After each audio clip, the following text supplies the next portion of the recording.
ፓርላማ በገባ ይሄኔ ለህዝብ የሚቆረቆርና ሁሉም ኢትዮጵያዊ በሰላም መኖር አለበት ብሎ የሚያስብ ሰው የለም።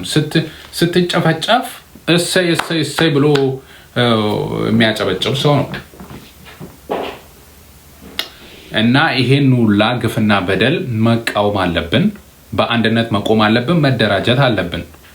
ይሄ ቀጣዩ ስቴፕ መሆን አለበት።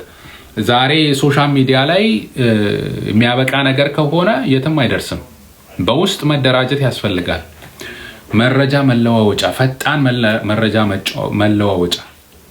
በቀጣይ ደግሞ በምርጫም በለው በምንም በለው ኦርቶዶክሳዊ የሆነ ነገር አድርገ ለሀገር የሚጠቅም ስልጣን ለሚመጡ ሰዎችን ካላዘጋጀ ይሄ ነገር መቀጠሉ አይቀርም። ሰው ይቀያየራል፣ ወንበር ይቀያየራል። ያው ነው፣ ሞቱ አይቆምም ማለት ነው። ሶ ወደፊት እንዴት ነው መቀጠል ያለበት የኦርቶዶክሱ ሁኔታ?